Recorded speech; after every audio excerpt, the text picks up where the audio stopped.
जपानमधील टोकियो शहरात छत्रपती शिवाजी महाराजांचे भव्य स्मारक तयार होत आहे। त्यासाठी शहरातील भांडारकर प्राच्यविद्या आणि भारत इतिहास संशोधन या दोन संस्थांनी मोठा ठेवा दिला आहे। जपानमध्ये गेल्या 24 वर्षापासून राहणारे उद्योजक व अखिल भारतीय जपान महासंघाचे अध्यक्ष योगेंद्र पुराणिक यांना हा ठेवा सोमवारी सुपूर्द करण्यात आला आहे। जपानमधील भारतीय वंशाचे उद्योजक योगेंद्र पुराणिक यांच्या पुढाकारातून टोकियो शहरात छत्रपती शिवाजी महाराजांचे भव्य स्मारक होत आहे। त्यासाठी शिल्पकार विवेक खटावकर हे महाराजांचा पुतळा साकारत आहेत। जपानच्या नागरिकांसह तेथील मूळ भारतीयांच्या पुढच्या पिढीला शिवाजी महाराजांच्या कार्याची माहिती मिळावी म्हणून हे स्मारक उभारले जात आहे।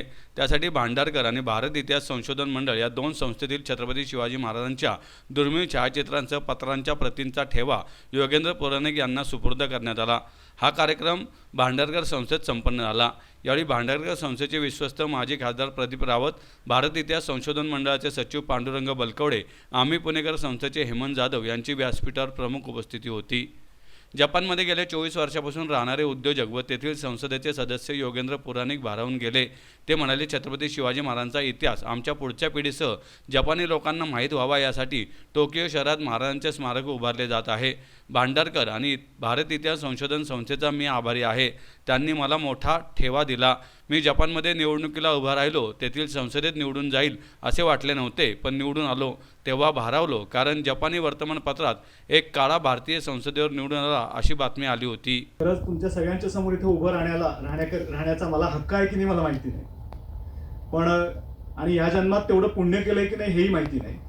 कदाचित मागच्या जन्मापर्यंतचं काहीतरी असावं की आज आपल्या सगळ्यांच्या उपस्थितीमध्ये इथे मला एवढा सगळा मान देण्यात आला, एवढी सगळी मौल्यवान पत्र त्यांच्या प्रती देण्यात आल्या, एवढी सगळी सुंदर चित्र देण्यात आली आणि त्याचबरोबर तिथे ठेवला असलेला भयंकर ग्रहपाठ देण्यात आला।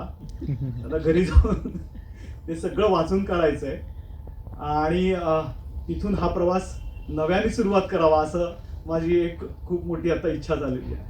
त्यामुळे पहिली गोष्ट म्हणजे की हे सगळं आज जपान करता आणि टोकियोमध्ये एक शिवाजी महाराजांची ओळख करून देणारा असं एक केंद्र बनवण्याकरता आपण हे सगळं आज जे मला दिले त्याबद्दल माझ्या मनापासून अत्यंत मनापासून आभार। मी जपानमधला भारतीय वंशाचाच नव्हे, आशियाई वंशाचा, त्या पुढेही जाऊन जपानमध्ये बिगर जपानी आमदार झालेला फक्त 5वाच व्यक्ती।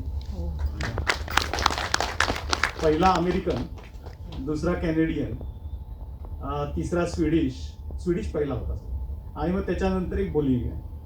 ते एवढेच 4 देश आणि त्याच्यानंतर 5वा मी। तर जगभरच्या सगळ्या वर्तमानपत्रांनी त्याची बरीच दखल घेतली। न्यूयॉर्क टाइम्सनी असं लिहिलं की काळ्या चामडीचा माणूस जिंकून आला, कदाचित जपानी लोकांची मनं बदलली। हा न्यूयॉर्क टाइम्सचा लेख होता। इलेक्शनचा रिझल्ट आला त्याच्या दुसऱ्या दिवशी आणि इलेक्शन झालं। त्याच्यानंतर इलेक्शनचा रिझल्ट येईपर्यंत असं झालं की माझ्या ऑफिसमध्ये एकही पत्रकार नव्हते आणि मला असं वाटलं नव्हतं की मी जिंकणार होतो।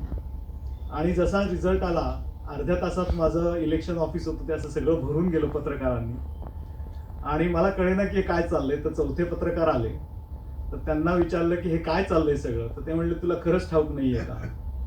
ते म्हणले की तेव्हा त्यांनी मला सांगितलं की तू फक्त, मी खरं आकडे बघितले नव्हते, मी स्टॅटिस्टिक्स बघितले नव्हते, अगदी सरळ भावनाने समाजकार्याच्या भावनेने मी इलेक्शनमध्ये उतरलो होतो आणि त्यांनी मला सांगितलं की तू 5वा असा बिगर जपानी आहेस की जो निवडून आला आहेस आणि त्यातल्या त्यात आशियाई आहेस, त्यातल्या त्यात अशा रंगाचा आहेस, त्यामुळे हा सगळा उपद्व्याप। तर फारच इंटरेस्टिंग वाटलं ते सगळं। मध्ये मध्ये थोडे इंग्रजी शब्द येतील